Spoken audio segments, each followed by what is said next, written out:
So, welcome to our first online episode of What's Next in Cars. Rob is currently in the south of France, so we're trying to do the format a little bit differently than we're used to, but we'll hope you enjoy it. How are you doing, Rob? Great, great, great, great, great, great. Yeah, it's a bit weird doing this not together in our little man cave, but Oh, yeah, yeah. with with a lot of automotive stuff that's been launched, cool stuff. So yeah, let's dive into it. Yeah, we don't want to keep you waiting for. So the first thing that, and I think this was really cool. It's the McMurtry Speirling. They did yeah a trial with the car upside down, which I Yeah, don't know if you normally saw it. it's like the stuff that we've all dreamt about, like Michael Schumacher doing a flip in an SLS AMG in a tunnel in a commercial video a few years ago. Um, and I think it's like the Caparo T1. On paper, it should also been able to drive like Yeah, and I upside think down. it was always said an F1 car could theoretically Could, drive on the upside of a tunnel, and yeah, I think Porsche also in the museum has I think a 962 that they okay. stuck to the ceiling because it could technically drive upside down, but yeah, that's Nice. always the case is like you can drive it upside down at speed with Yeah, the exactly. McMurtry because yeah it creates 2 tons of downforce at on standstill because it has these suction fans and you can see it in the image like it's moving, it's not stuck to the surface, it sucks itself onto the platform, and It's a that's bit how cheating though, but cheating. Yeah. Well, if you would be in F1, it would be cheating because it's the similar yeah, concept as the definitely. Gordon Murray developed with the Brabham, which got yeah quite fastly banned because it was just too powerful. But Yeah, this car, I true, believe, true, it's exactly. 1,000 kilos or about 1,000 kilos, and it has 2,000 kilos of downforce just by standing still, That's which insane. It's it makes insane. for these impressive numbers. And yeah, the caveat on this is it's not a road legal car, so it really is a track car, and it's a bit gimmicky to me. But I think just proving it, and yeah, you can see it on the video. It does the big burnout. There's so much power in the car. It's crazy. Epic. Yeah, I've seen it in real life a few times. Um, and it's really, really special. Just how small it is bizarre. You're standing next to it and it feels like a toy car. Because it's just a one-seater thing. Yeah, it does look really tiny. Yeah, and the proportions are really funky with the big wheels, and then yeah, it looks like a small version of a Batmobile somehow. But it's crazy what they're achieving with it, and all the speed records they're breaking now with it is Yeah, mind-blowing. because it broke the Top Gear lap record, which was set by a 2004 F1 car, I believe. Yeah, the Renault one. So Yep, yeah, the exactly. V10. And this, I think it did it in it was 5 seconds faster, I think. Yeah, 4 or 5 seconds. I'm not sure, but I think it Yeah, was the about McMurtry did it 55 in or 56 seconds. yeah, 55.9 seconds. I saw the lap, which was crazy. You have the idea that it's like at 1.5 speed. It's Yeah, so fast.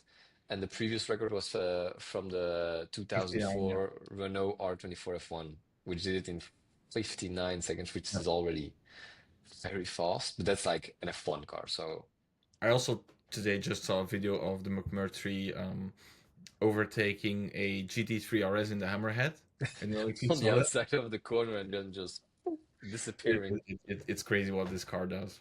But Yeah. I do wonder the point, like it's a million euros Yeah, or it's something. 900,000 pounds plus taxes, so Yeah, it's so not cheap. above a million, 1.5. But Yeah, it's a very yeah. niche thing, and yeah, how long can you drive on track with it until the battery's No empty? idea. Honestly, no idea.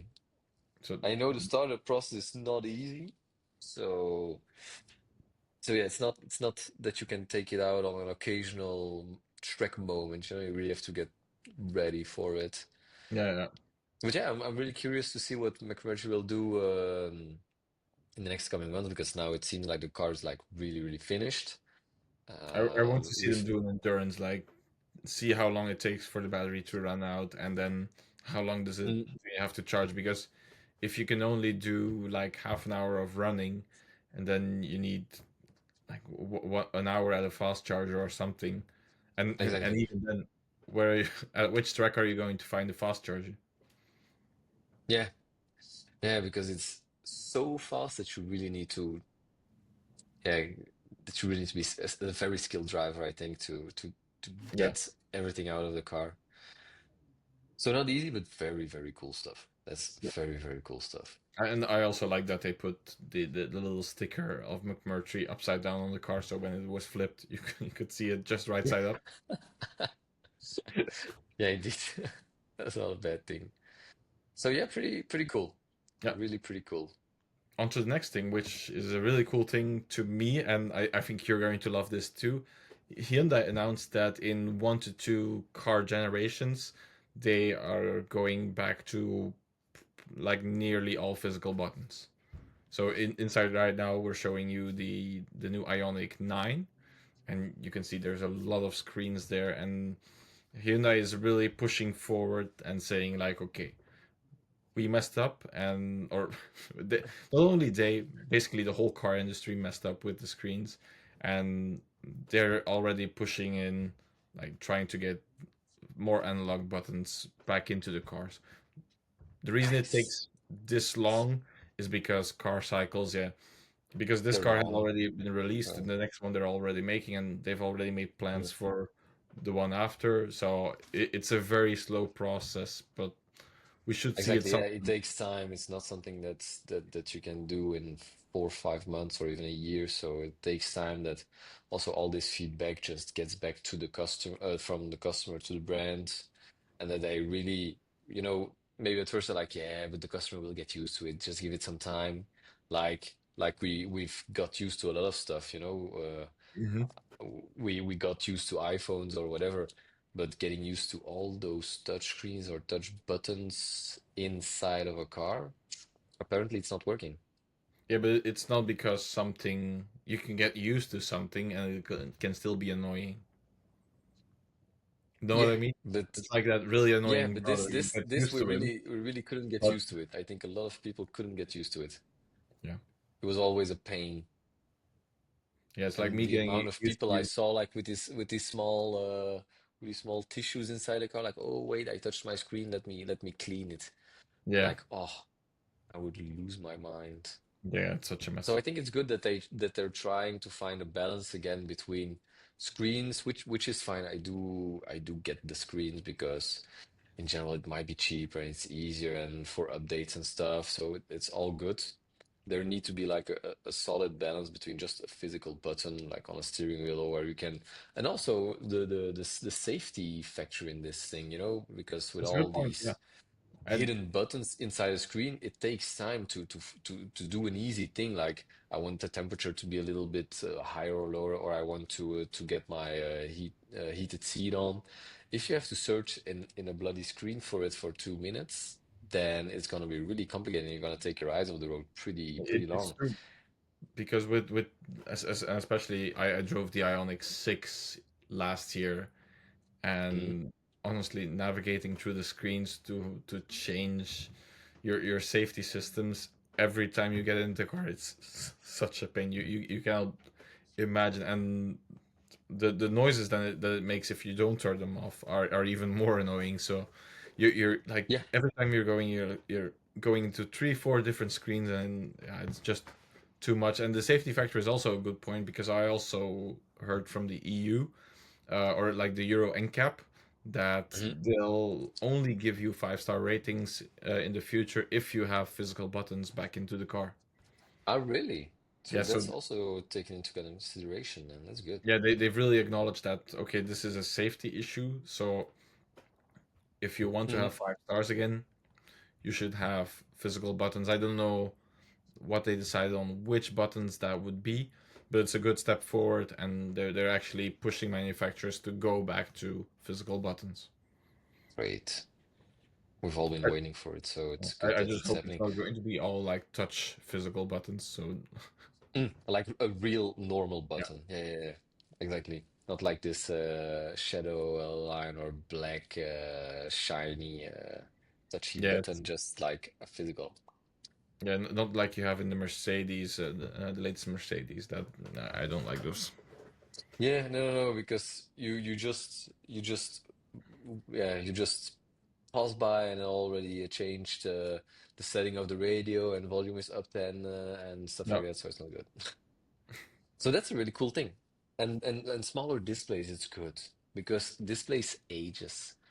and They tend to age real quick, and then you get inside a car of 5 years old, and you're like, oh, the yeah, display and doesn't look that good anymore. talking about the displays, and I think this is a nice feature to maybe do sometime later on. Um, but you don't have any like presentation of the dashboard anymore, so it's just a It screen stuck on it there, and just yeah, you, exactly. you Well, used to we've have seen it these in the beautiful latest shapes. Mercedes-Benz CLA, you know? Yeah, but you used to have these beautiful shapes on top of the dashboard to cover it Exactly. from the sun, and now all that's gone. And yeah, Well, it's I a real love that, for example, in the first in the BMW e-Gen when they first launched the iDrive system, yeah. how beautifully okay the screen was shitty and it didn't work very well. It's okay, but the dashboard was still a pretty dashboard. The screen was It's yeah. beautifully integrated. Even in the F series cars, it was still okay-ish, where the screen was like half integrated, was not too big. Yeah, but It even I'm looks. just talking about not the infotainment system, but just like your cluster, your Ah, dashboard. yeah, yeah, exactly. Yeah, exactly. Yeah, Yeah, it true. used to be also beautifully integrated into the Integrated. And car, now it's and now it's again a just like screen it's a screen. just put I on think and the here Alpine it I'm is. driving, the Alpine I'm driving now does it still quite well, even though it's a screen. Yeah, in the A290 you're driving right now, I really like it because it's like, but it's also a reminder of the old Alpine R5 or Renault R5, Yeah, doesn't matter, where it was really stuck up in the dashboard, really far away, um, which was really cool. And they did it again in this one, so it's a it's a really cool cool. design feature. And it also, yeah, it protects a bit from the sun, you know, you get a little bit of shadow. Hmm. So if the sun hits the screen, you still can, or hits the inside of the car, you can still see your screen. Whereas a lot of cars are like, I can't see a bloody thing anymore. So you have to become Very creative annoying. like Mercedes, where you can switch the position of the screen, which is like super weird because it's another thing that can break down, in my opinion. Yeah, it's a cool Um, feature until you start thinking about what can go wrong with it. Yeah. Yeah. So let's keep it simple. Imagine they will bring back analog dials. How cool would that be? Oh, That would be really nice. or just like normal dials again on a screen. I think in the new Mm, Mustang they do it really well, where you have basically every dashboard from any previous generation you can project onto the screen. yeah. So you can Yeah, have that's dials cool. from like Gen Exactly. 1, which is really cool. Yeah, that's really fun. But at Mini they did the same thing. It's not it's on the yeah, on the center display, the OLED display, they did the same thing where you can like switch between different kind of themes, like old school stuff, and it's really Yeah. funny. It's really, really funny. So that's really nice. I like that. Yeah. I like that. So So yeah, this is a good thing. So let's see if more manufacturers will follow this trend. I think they will. Kind of They looking they, they, forward they to they'll have to get the Euro NCAP rating. So that. Definitely, yeah. Those things are important for manufacturers. So yep. All right. So on to the next thing, which is the Mazda MX-5. Everyone has been speculating a lot about what the next one is going to be, because yeah, everyone is going to electric, and everyone's scared that the next MX-5 is going to be an electric one. And mhm. Mazda basically said, guys, don't worry. We're still keeping it lightweight roadster. It'll still be manual, and it'll still have a naturally aspirated engine. Cool. It's really It's cool. Like, it yeah, but it's like the basic ingredients of an MX-5. So just keep it like that, keep it simple, yeah. and then you have a very solid product. And yeah, still this gen, it's really like everywhere around the world, people love it. Yeah, and It's a I really think this fun one is car to it's lighter drive. than the Gen 1, right? I do think so. Yeah. Yeah. Yeah, Yeah, it's a stunning looking it car. must be light, but that's the recipe of the MX-5, it's not about the power, it's not about how fast it is, it's just how light it is. And you know that when you turn the steering wheel, like, oh my God, wow, Yeah. this is so much fun. That's the fun factor of the MX-5. I've been lucky enough to drive an ND for quite a while, the 1.5 though, but Hmm. even with the less powerful engine, okay, it doesn't have an LSD, which is the only thing that I miss in it. But besides that, that 1.5 liter, for example, is It's a brilliant. good car. It's super capable, and it's all in the weight. It's all in the weight. I think So yeah, Mazda, this is really cool. I just don't know how. Hmm? yeah, just Mazda is really understanding what the customer or especially the enthusiast really wants because yeah, they're keeping the MX-5 alive with the basic recipe. They have the diesel 6 in line right now, which is selling really well in certain markets, and yeah, they're really killing it. Also with the Skyactiv engines, they haven't made any big EVs, and I think that really reflects how well they understand what their customers want. True. Yeah, they're listening to what the customer wants. Exactly. Yeah. Still a manual Yeah, gearbox. That's really cool. That's really, really cool. I yeah, really yeah. like Yeah. that. I So hope they don't change the styling too much because I really, really like this gen. yeah, but I think they it should be maybe like an evolution of it. But again, Yeah, it can be. Yeah, none of the cars that Mazda has released in the last 5 years, I thought that's not very good looking. So they have a really good design team. They they're all have a really good-looking cars. good, What they're doing now. Yeah, they're doing really well. So yeah, they're all lovely cars. That's true. Exactly. okay, on This is to gonna the be next. nice. This is gonna be really, really nice. Yeah, on to the next one is the GT3. Yeah, really cool stuff. Really, really cool stuff. So GT3 did a Yeah, it's typical Porsche, They always try to go for the fastest laps because it's pretty cool when you own a GT3 or a GT3 RS. But this one is pretty cool because this manual GT3 is 3.6 seconds faster than the previous model with a PDK. So Oh, PDK is not always faster, which is really cool. So that also shows how much they put effort in the chassis wise and just making it a quicker car without the performance aspect or stuff like that, which is really, really cool. And it took the previous lap record for manual transmission by over 9.5 seconds. That's really cool too. yeah, the previous one was the Viper ACR, which Yeah. was It a was a Viper ACR. Nice. yeah, it was Nice. the private entry that they did. They basically had a crowdfunding. They sent over two Vipers, and then yeah, they did the lap record. They couldn't match to do 7 minutes, even though they think they would have. But then they blew a tire, and yeah, funds ran Mm, out. But okay. it's still, and I think what Porsche has done here, and they do this really well, is they just made a statement like you don't need a PDK if you're really looking into pushing numbers and everything. You don't need a PDK. You're still incredibly fast even with the manual, and yeah, Exactly. I think they went a bit the wrong way with the new 992 GT3 Touring offering it in a PDK because now a lot of those they come in PDK.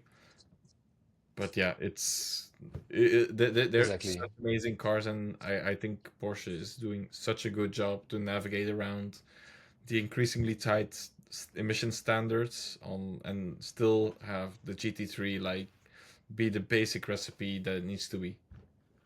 Yeah, you just need the optional WiseTech package. So that's the only thing. So it will cost you an extra 22,000 euros. Yeah, That's something to keep in mind. So it's not it's not cheap.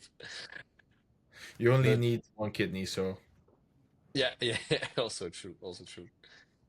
But yeah, it's got that's pretty cool to be honest. But it's still it's very weird, but because it's somehow a market issue. Because in Europe, 80% of customers get a PDK, yep, and in the US it's the opposite. So in the US it's like which is 80% really goes for weird manual, because which is yeah, super weird because in I would say we as Europeans we grew up with manual gearboxes, no automatics. And America, we've always been the people who make fun of Americans that are not able to drive a yeah with a yeah, manual manual transmission. transmissions.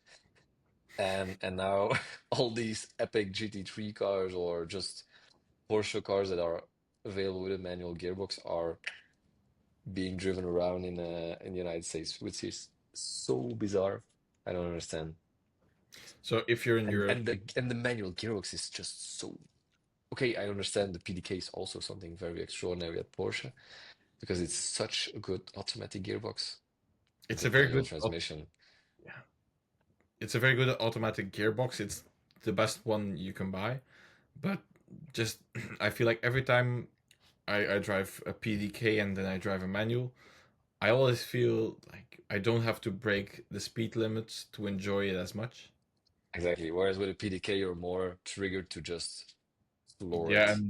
and you start getting really conscious about, oh, I'm going really really fast with the cars they're putting out these days. Yeah. Yeah, absolutely. So Absolutely. And yeah, it's more relaxing driving with a definitely with the GT3 Touring or a car like that. It's just more mhm, relaxed. You enjoy it more, and they're really easy to live with. yeah, so But just buy one this with a is a pretty manual. cool You can buy it. pretty cool speed record. I like these Nordschleife lap records. It's always been fun to see like yeah, an onboard of a GT3 on the Nordschleife. I really Yeah, like it. it's really cool. Just the thing that's not popping in my head is because the lap records are one thing, but and the car is part of what makes it so fast. But then there's also tires that come into the equation, and there's also resurfacing of the track Yeah, over. yeah, yeah. If you're going over the span of the last 20 years, there's been a lot of changes on the Nürburgring and a lot of resurfacing. So naturally, the track is getting more and more quicker. Also Um, true. And tires also getting better. Like this one with the latest Cup 2 R tires. Yeah, they're bloody brilliant. yeah. So it all helps a bit.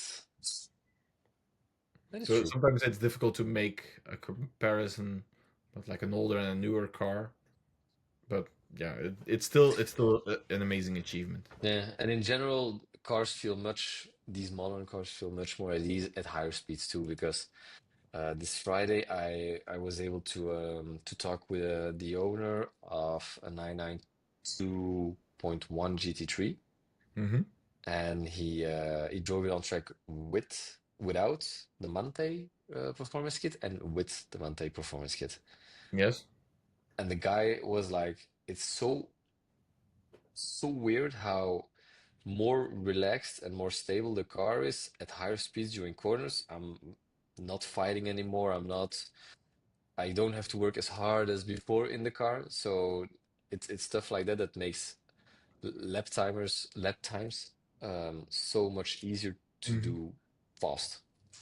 Yeah, I think it's also because the Mante is really set up for the track and or even public roads, but have the optimal way of how the car should be. Whereas the Mhm. setup that Porsche applies to the It's GT3, more road focus, of course, yeah. and it's also focused on a little bit saving the tires as well. Yeah. Yeah. because I think with the Mante setup, you're going to go through your tires a lot faster than Yeah, but what you'll do yeah, on the the standard camera on course. the front tire is really impressive. You can really can really see the camera in front. Really cool. But yeah, if you don't care about tire consumption, just go with the Mante adjustments. You just need an optional 50 or 70,000 euros for that too. But Find other organs to donate.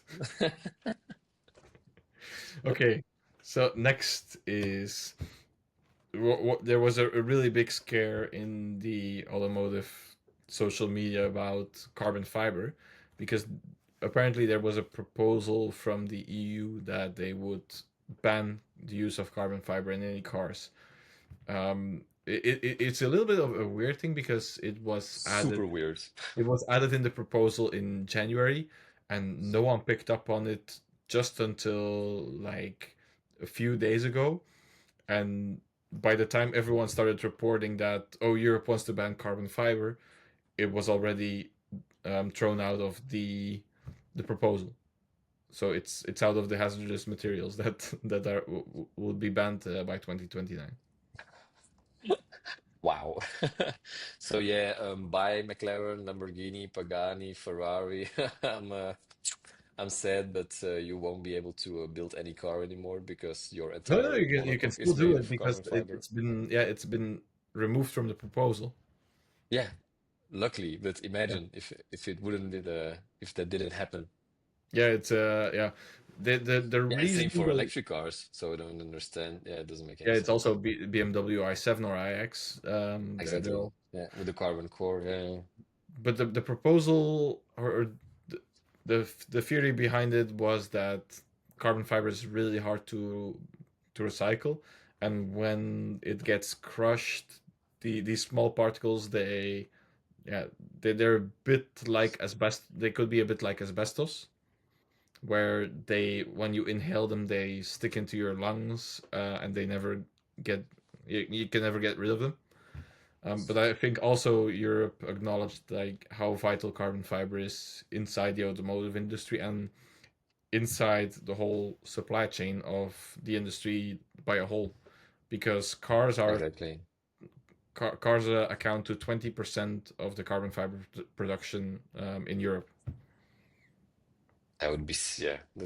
That's the problem with people making these kind of plans or choices that have not yeah just not one single idea of the industry itself. Well, yeah, I think it was just it was a proposal, and then people started reviewing it, and they probably never intended to make it final before the news got out, but then it's really the awkward timing where the news someone found out that, oh, it's in this proposal, so Europe is going to ban it, and by Hmm. the time the news got out, the proposal It was was amended. already done. And Yeah, yeah, they're like, oh no, we're going to keep it allowed for the time being. for the time being, yeah, would be a very weird choice, but yeah, we've seen a lot of weird choices or things happening in in the European Parliament. So Yeah, yeah, but it's a good thing. So if you see it still going around on the news, it's not going away. Don't be scared. You it's still here. Yeah, can still get your Ford GT full carbon. nice, nice. Okay, next is news from Mini, and it's similar news as what we've brought a little bit earlier. Is they are delaying the full electrification of their model range from 2030 until indefinitely. So by 2030, they wanted to have only electric cars. So that would mean that you don't have any ICs anymore or even any plug-in hybrids. They've tracked back on that, so they still see, okay, there's really a lot of demand and value in yeah ICEs or hybridized power trains, and yeah, it's a really telltale sign about how the industry is moving and adapting to what the customer is communicating with them. That's really good. It's That's really really good. good. Because BMW was always a brand. It was was always definitely these last years. They were always talking about the power of choice, where Yeah. they were able to offer anything to what the customer wanted. If it was a diesel, a petrol, a plug-in hybrid, or an electric car, you could get you could get it at BMW. So the mindset of Mini going like this brand is going full electric, in my opinion, didn't match really well with that power of choice ID. Hmm. And indeed, we've seen it with the sales numbers that they're not brilliant for the moment of the brand new electric models at Mini. So And they're really struggling. yeah, but I think it's a general problem that all electric car sales are struggling. So it's very difficult to keep your targets up if no one is Mm. really interested in yeah helping you meet your Yeah, target. indeed. Indeed, so maybe they will develop new petrol or diesel engines, or yeah, just a nice little petrol engine in a Mini. I don't think or as not in the small in the small 3 or M5 door we're going to see any diesel engines coming in because the diesel engines Probably they not. Probably not. Diesel engines are dead at Mini, that's for sure. well yeah, and the big issue they have and why diesel engines in small cars really disappeared is because when these new emission rules came in, the to get the emissions to the values they needed to be, your exhaust length had to be a certain length to fully catch everything that's harmful coming from the diesel engine. Mm. And yeah, these small cars they're just too short, and the exhaust is too short to really get to those emission targets, Makes sense. Yeah, yeah, makes sense. which is a shame, but yeah, it's the way it is. Mm. But in general, new Mini Cooper, even the electric one or petrol one doesn't matter. It's a fun car to drive. So It's a fun car to drive. I'm not too. I'm still not too sure about the interior. yeah, I agree. I agree on Yeah. that. Not the Um, biggest fan of it. yeah, just the way. Yeah, I talked with one of the designers, and he never drove the car with the interior for a longer time. So it seems like a really weird thing if you don't even get to drive the interior you've designed, and Mm. how it would feel when you're doing it in real life and have feedback on it. Indeed, indeed, Okay. indeed. Yeah. All But right. next subject is we have a new G class, and yeah, this one I'm really excited for. I've driven the G450D last week, and yeah, I was already in love with the G class, but I was even more in love now, and yeah, I'm really This one looks really incredible. This yeah. one looks really The one we're incredible. looking at right now is the G. It's the stronger than 1980 edition. It's Mm. yeah, the name is is quite a mouthful, and it's really a bit difficult to remember. But essentially, what it wants to do is it goes back to the 1980s and how the G class looked back then. So they made the bumpers this plastic black, and as well with the front grille, they applied the professional headlamp covers, and Yeah, they with the gave it roof this rack. yeah, the roof rack and this really cool. It's probably a manufacture color. This really cool green. The old school rims. It's a really cool car. And if you didn't think this was cool, look at the Yeah, the interior interior is absolutely with crazy. The the interior is cloth really, really plate cool. inserts. I think this probably is the ultimate G class you can buy if you're getting it in Yeah. a diesel version. Yeah, I really like it. So yeah, it's initially based on the W460 series, Geländewagen, like they would Yeah. say the or German friends. So the car is all also limited to only 460 examples. So that's the only thing. So you gotta be fast. And it comes in a few. Well, it comes in a diesel engine and a petrol engine, so that's cool. So you get it in a Mhm. G450D or a G500. Yeah. So that's really nice. I would definitely get a diesel because G-Wagon needs a diesel engine in my head. Yeah, and Um, just the thing is, 1,100 kilometers on one tank, on one tank, yeah. So which yeah, that's really bonkers. That's really bonkers. So yeah, and you have two colors. So yeah, the green one where it's yeah,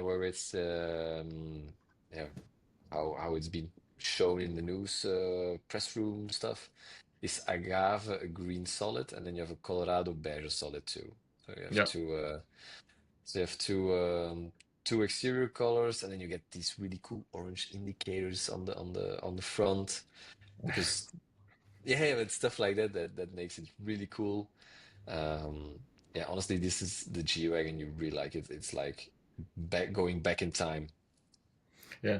It, really going back in time.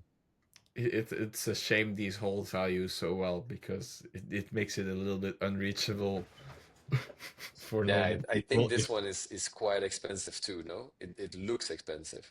Well, So the one I drove with all the manufacturer options, it was 160,000 euros. So 116. yeah, one six It's a lot zero. of So money. this for sure is going to be more expensive.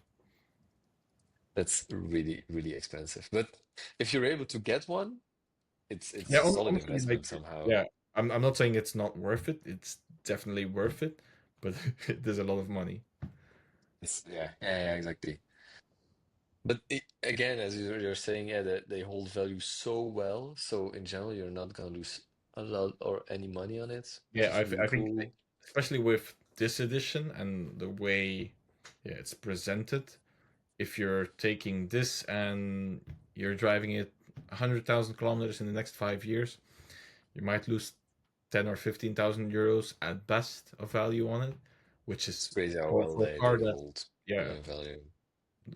And I like so it that on the outside it's like this typical 80s G inspired wagon, and then on the inside you get all the luxury from a 2025 car. yeah, That's really cool. it's really cool. More brands should do this.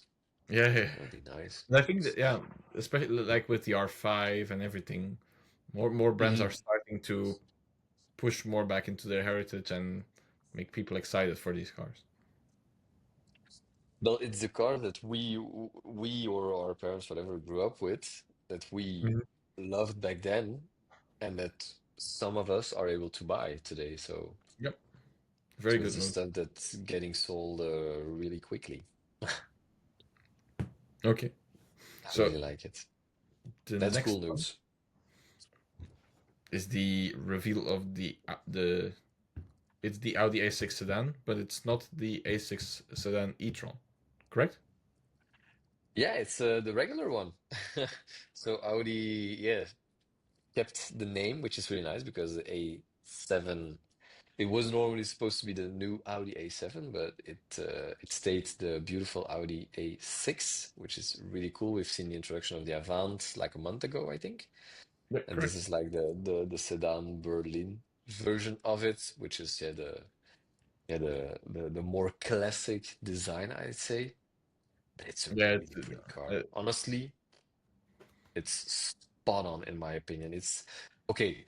They've become a little bit bigger again. So if you take an Audi A8 from probably 2008, it's gonna be smaller than this thing. Yeah, but it looks really classy. The it lines looks are good. elegant. It's a really good looking car.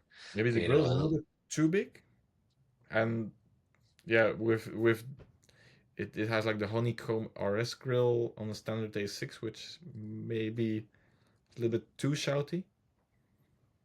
But yeah, yeah, yeah, maybe, yeah. for me the But biggest in thing that general, it's a yeah really that good looking car. it's a The really only good the, car. No but split the only headlights. issue I have is just with the interior. Yeah, yeah, I All know. those screens again. You have a I know, dashboard I full of know. screens. It's all I'm not, touchy, touchy, touchy. and So yeah, I drove the S6 e-tron, and especially like the buttons on the door, I thought they looked really cheap. mm, horrible. And Yeah. the console in the middle, everything looks very cheap, and it doesn't look very Audi. No, no, indeed. So that's something. Yeah, let's see with the physical button thing trend might be Hmm. coming back, but now it's yeah a lot of screens. One good thing is that we just yeah that we have normal engines again, so which is really Yeah. cool. We have a diesel engine, like wow, which is really Well, cool. yeah. It's only a 2 liter engine, so no more 3 liters or six. Yeah, six All right. cylinder diesel engines. Nothing planned Yes, as well to add them not for later on. now. Let's see, let's hope.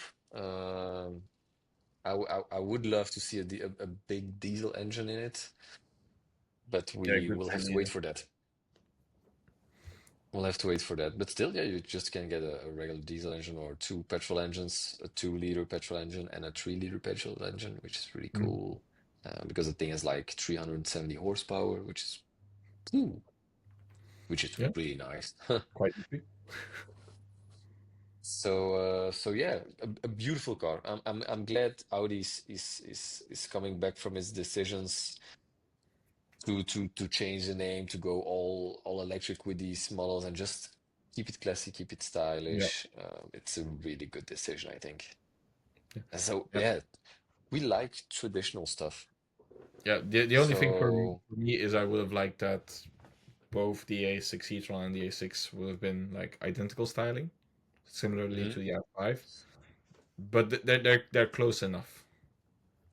Yeah, but it's always been the case, if you look at an A4 or an A6 from what is it, 2005, 2006, they were all already very similar to each other in design wise Yeah, too. but I mean that it you're buying an A6, but you have two different versions visually of an A6, Mm. and they should Yeah, have just yeah, yeah, yeah. made one body style and just made electric and petrol. But that's something that car manufacturers are still searching for. I have the idea. BMW did it. Well, BMW did it, but now they're not doing it anymore. With the previous X3, Hmm. you had an X3 normal body with a diesel, a petrol, a hybrid, and an electric version. It looked Yeah. all the same, which was a good move, I think, which was a really I, good I move. I think it's the best move. You just make your car and yeah, only have like little design hints of Exactly. if Yeah, yeah, it's electric small or not. details. Because Small details. I was driving behind a new 5 series today, and I was for sure thinking it's an i5, and then when I got closer, I see this little tailpipe on the back, and I thought, oh, okay, well, it's a normal 5 series, and that's quite nice. It's just a car, and it doesn't shout like, oh, look, I'm saving the planet or whatever, because I think a lot of people they just grew tired of the car Mhm. being like, look at me, I'm electric. Exactly. Yeah, people don't need it. Yeah. And if you want something special, just make it a funky design like a Honda E or an Ioniq 5, just make it Yeah. fun, or a Renault 5, perfect example too. Mhm. But in this big limousine kind of style, like Mercedes is has been doing horribly wrong, is really not what customers want. Just Yeah. imagine a normal S-Class, but electric. People would buy it because it's just a normal body S-Class. Yep. And yeah, but yeah. Other topic for another time to rant on the EQS. I'll leave it. Let's go to the next one before I start. Yeah, bashing the EQS. This one This you picked, but this is I'm like crazy. like I was scrolling on my what social media, and I stumbled upon this thing, and I was like, is it real? Is it ChatGPT? Is it Photoshop? I is don't this know. April I have to Fools? check it. Sorry? Is this April Fools or Well, I thought it was, but it isn't. So it's a fully Tesla Cybertruck, the elongation by the Mansory, elongation?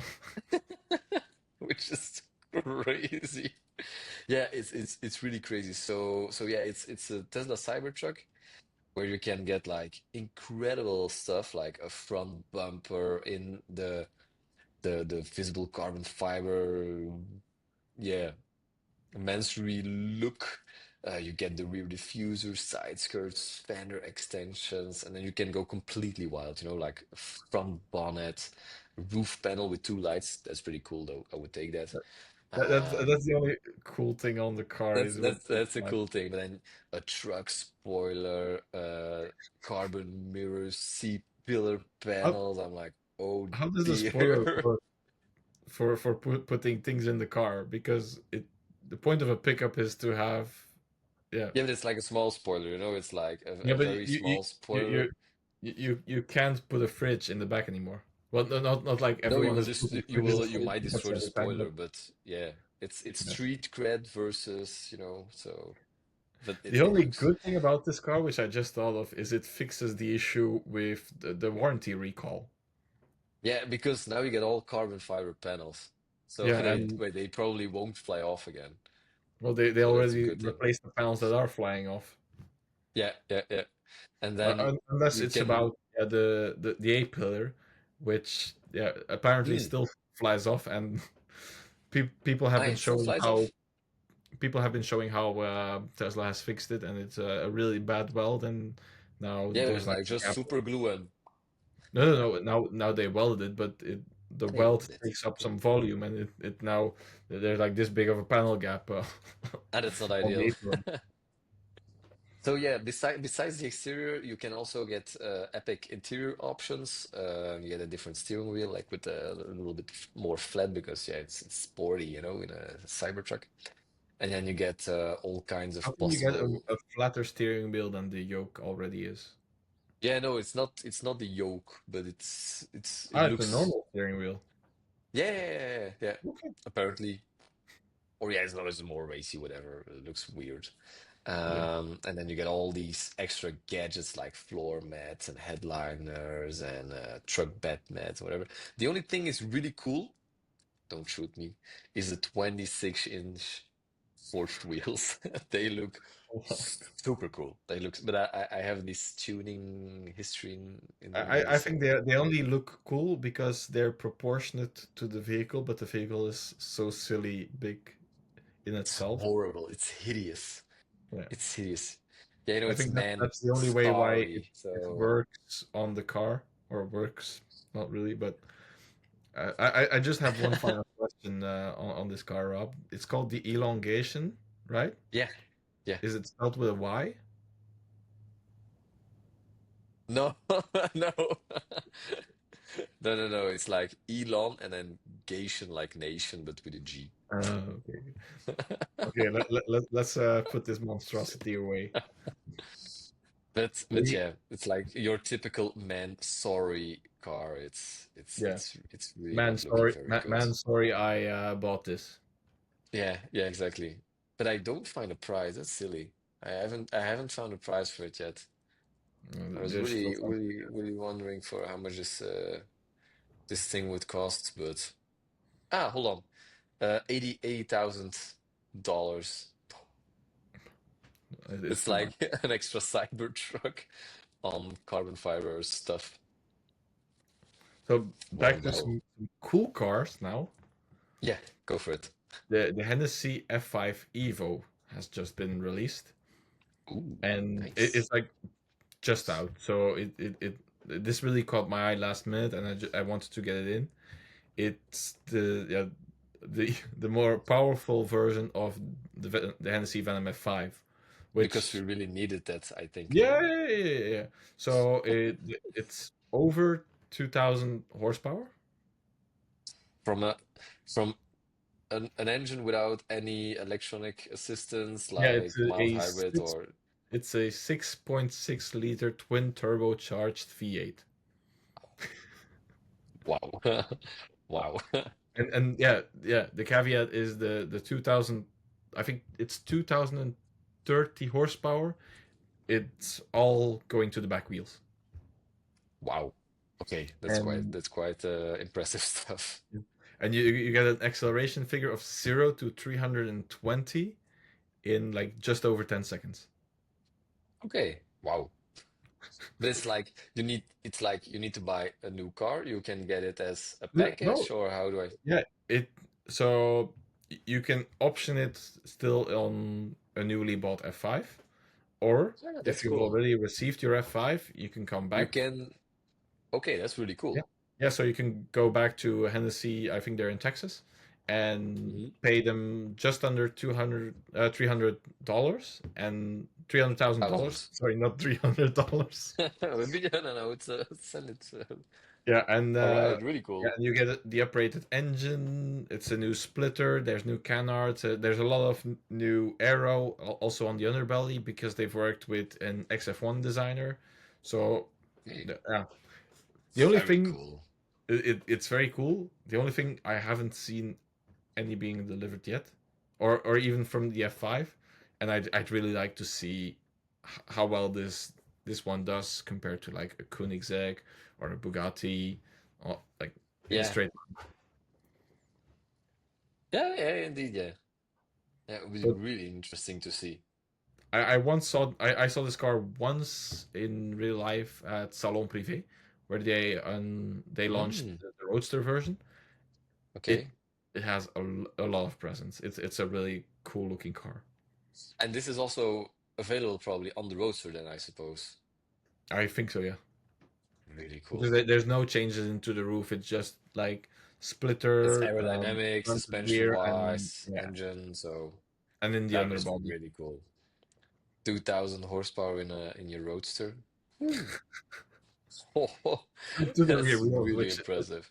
I mean, I don't get the electronic computement to handle the power must be Must insane. be. Yeah, I'm just a little bit sad that we don't see a lot of those F5s on the road.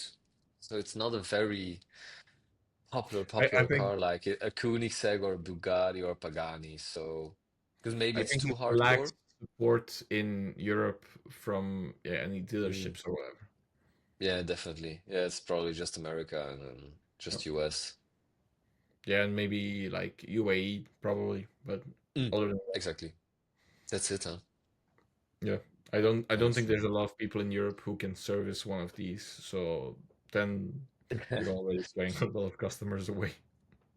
But it's a pretty car. I like it. I like it. It's yeah, it's a big step up from the Venom, the original Venom, which was just Hmm. an elongated Exige, I believe. Yeah, yeah, exactly. It looked really cool, but it did have from the people who owned it, I've heard, is that it did struggle a lot engine wise. Okay.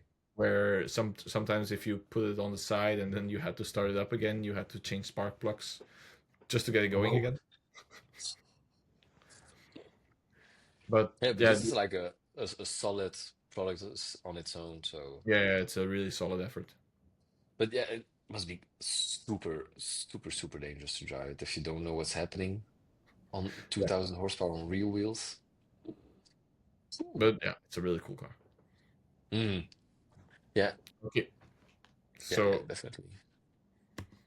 next, so we've rounded up the news, and yeah, we I asked Rob just to pick a few topics to rant about. So To I'm gonna rant about. And I can go for it or yeah, yeah.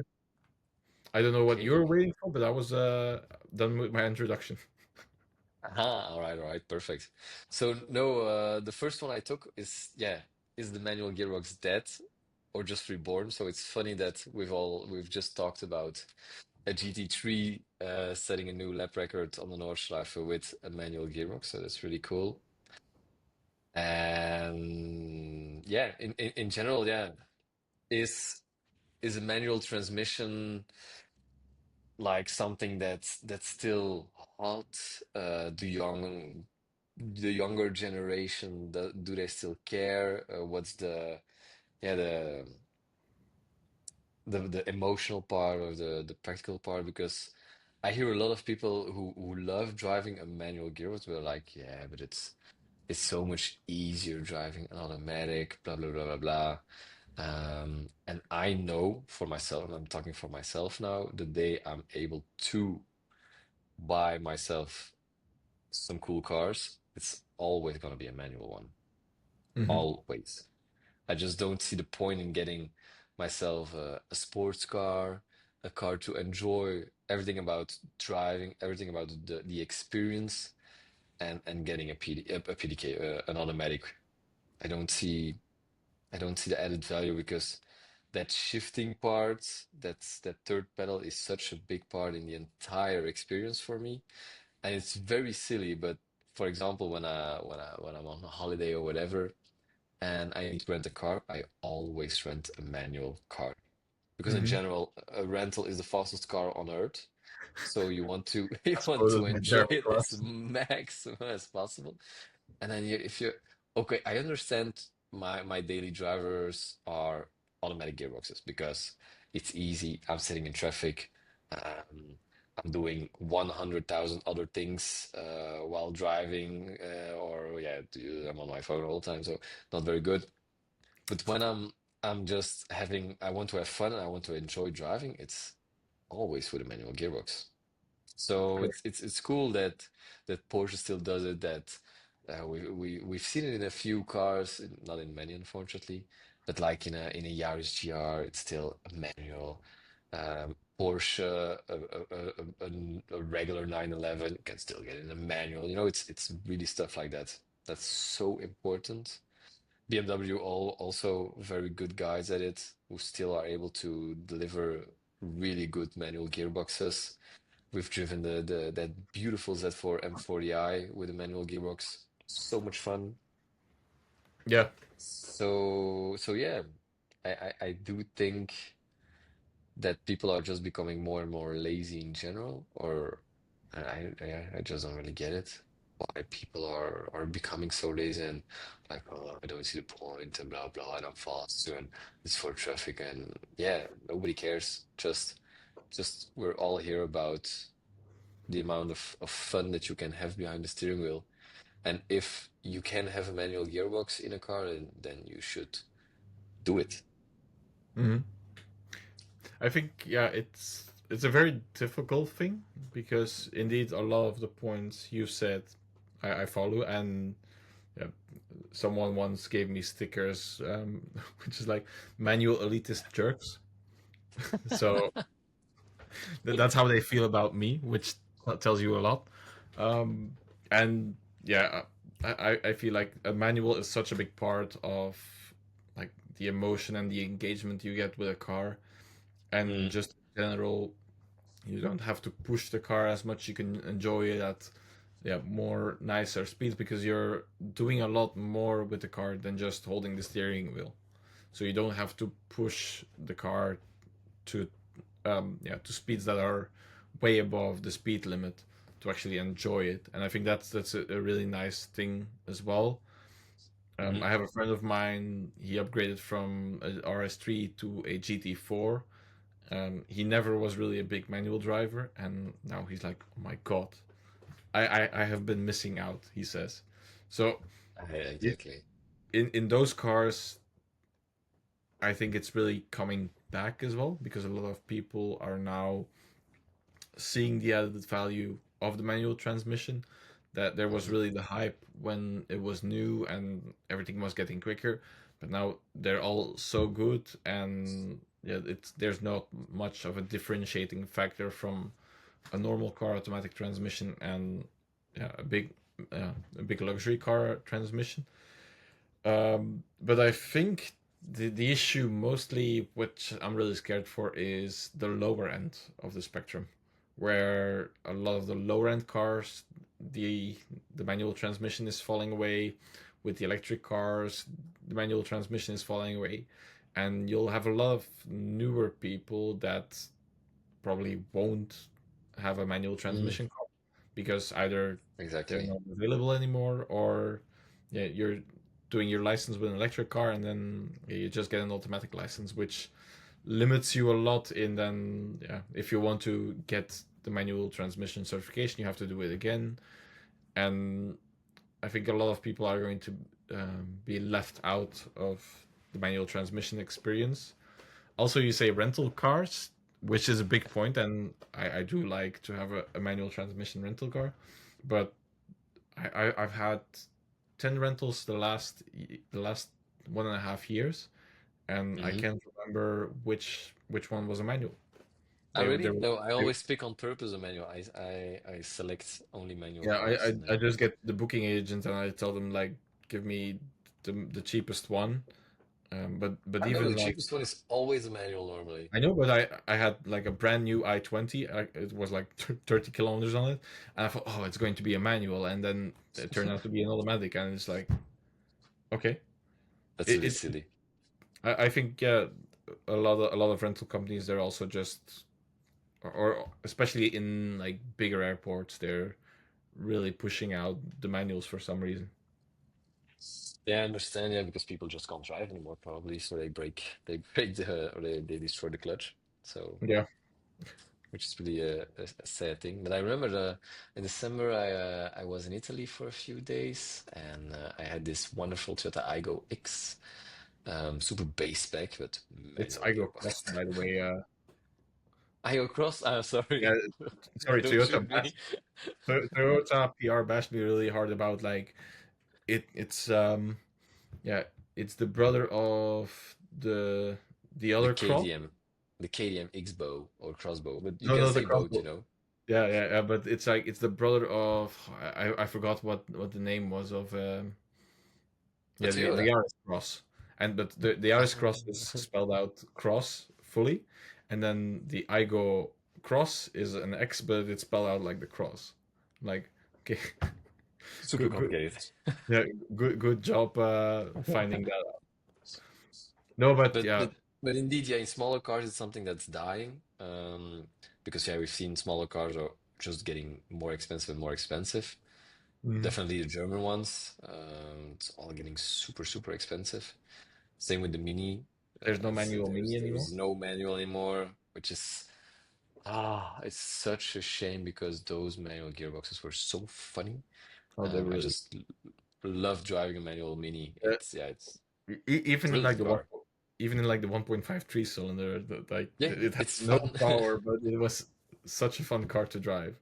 Exactly. So very, very silly. So I think it's gonna be like a luxury, yeah, status symbol because we've seen it now with Porsche, for example, in the latest Carrera T.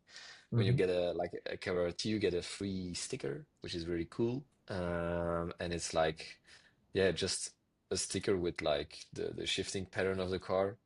That's really cool. For saying like, yo, I'm cool. I drive a manual gearbox, you know, Yeah, and which is I think really cool.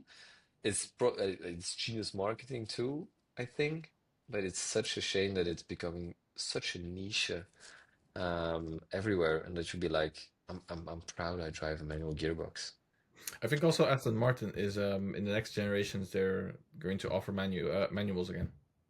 Yeah, because in the So, new Vantage you can't get it, huh? I think mhm. for Mm, the moment, for the for the moment. moment, not. I know it was in the previous one, if you can call it a pre-facelift. I don't know. Yeah, then you had it right. Yeah, true. Yeah, but the power has went up by this much, and maybe the Mm, manual gearbox doesn't handle the power, or they have yet to yeah, make changes to the manual gearbox. So we'll see. probably. Yeah, I'm curious to see also what's gonna happen with the values of cars with manual gearboxes. You see it, it's very silly. But I've searched for a few cars with manual and automatic gearbox, for example, Hmm. and the ones with manuals are just going so completely out of the roof. Price Yeah, wise, it's insane. For I example, looked if you at. look at 599 GTB, 430. Um, even 360s already, DBS, V12 Vantage, stuff like that. Manuals are just so much more expensive. Yeah, but apparently the 599 manual is Horrible. it's horrible apparently. So it's better to get like an automatic and do a manual conversion on it because it's a robotized automatic gearbox, True, true, true, true. robotized manual gearbox. But Um, for example, like I'm a really big R8 fan boy, and if I search for one, I have this S-tronic gearbox or a manual, and it's like 30, 40,000 euros different, it's why I chose this picture, which by the way. is yeah, yeah, yeah. But which is completely incredible, you know, that you would Yeah, just have to pay 30 or 40,000 euros more or less for the type of gearbox you want.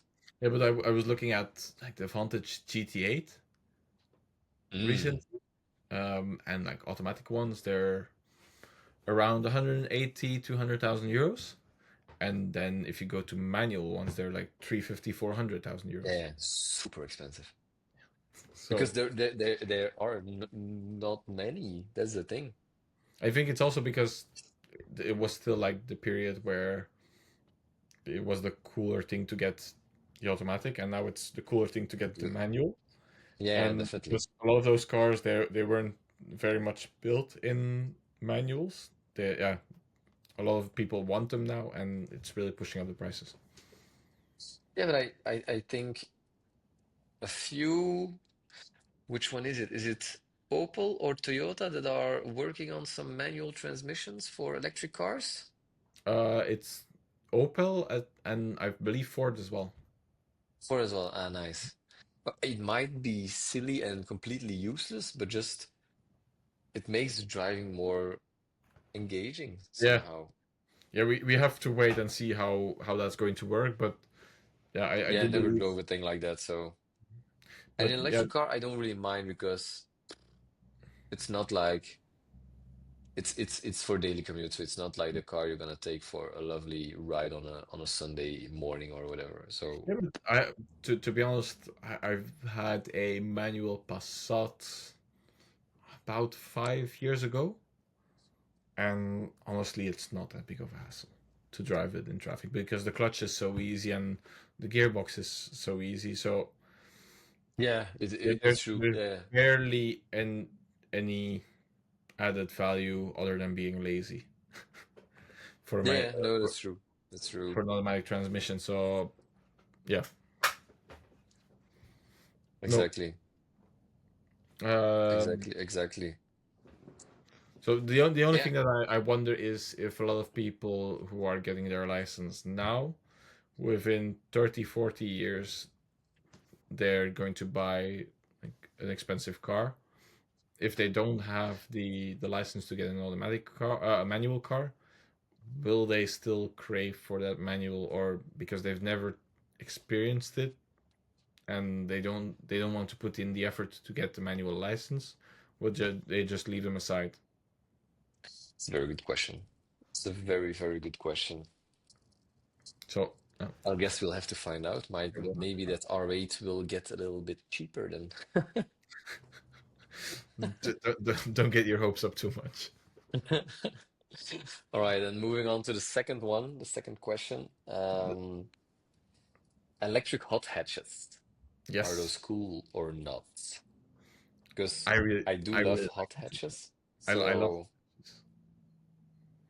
and I think the first generation Mini Electric even did it a little bit better because it was really aggressive on the regeneration. yeah, So it yeah, you can it really really pushed throw its it. nose into, yeah, into the tarmac. The newest one doesn't do it as much, which is a shame because you could pull some crazy speeds just like flicking your steering wheel around the corner and it would just like they Exactly. actually. But yeah, even with the Alpina A290, it's a really fun car, and I do feel like this is what a yeah an electric car should be. Yeah. Yeah, yeah, exactly. It's that typical hot hatch, the stuff we really, really love. It's small, it's nimble, it looks cool. Seating position is nice. So I do think a few brands are really, really doing the right stuff here. I do think the Alpine it should have been a little bit smaller because it's already a Mm, big car. like a three door or something. Yeah. And it has a very high bonnet, but maybe that's also for pedestrian safety as well. So there's probably some things in there, but it's a Exactly. really cool car. The challenges inside, I'm not sure so sure they're very good for your driving license to be honest. What are the Because kind of challenges I've that you already need to do nearly in the gotten car? into trouble with the challenges because yeah it But has what but what kind of challenges do well you need to do? yeah you have acceleration challenges, but you also have like agility challenges where you have to pull a certain amount of G around the corner. And I was trying Oh, I that. I love was it. like going around the corner within the speed limit, to be fair, but it was a tight corner. And just like when I got around the corner, there was a policeman on a motorcycle going around. I was like, oh, oh, and he's like, Slow down, Oh, son." really? I'm like, Slow okay. down, son. You're like, yeah, but sir, I need to do these Yeah, challenges. he, The he car he is didn't stop me. He just like waved like slow down because yeah, I wasn't over the speed limit, but it was yeah, it was yeah, quite fast through the corner. mm-hmm. Um, Ay, ay, ay, ay, ay. But yeah, I think an electric hot hatch is nice because it's not the kind of car you would take for yeah, super long distance drives or stuff like no. that, which is perfect. Then in an EV, there's plenty of power, and if they keep it, yeah, in or they just manage to give these cars cool and funky designs, just like the Mini or the Alpine, then it's really cool. And it's a really good thing. Yeah. The other thing I would So, like to be a little less sensible in the electronics, where if you turn off the mm, traction control and you hit um yeah the pedal, yeah, it there's still like some interference that keeps the road the tires not spinning about, and I think it would create a little more of a goofy thing if it allowed you to have a little bit more play in those systems. that's true. Yeah, But that's yeah, true. for a small car, it works so nice. It's perfect for your daily commute, especially the Alpine. It's so nice inside. It's way Yeah, better and you can than still have fun with those cars, you know? yeah, and it's surprising. The steering wheel is surprisingly light but accurate. It Ah, yeah okay. yeah. I haven't because I needed to recalibrate of how light the steering wheel is, but hmm it's really pointy. You really know where you're putting it. Okay, really cool. Yeah, I'm gonna So drive next week, so I can't wait.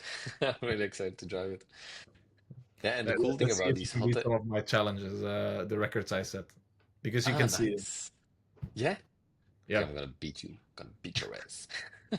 yeah. But yeah, I the cool thing started about going the really competitive on the yeah cornery stuff, or no? the corner stuff because I was like just gonna the gold flick it medal around. the gold medal was 1.15, and I Okay. wasn't getting the gold medal. I'm like, what's happening? And I looked at tire pressures and it was at 2.8 bars. I'm like, yeah, no, no wonder I'm not getting it. So I started lowering the pressures, and then I got it on the first time. Like, Nice.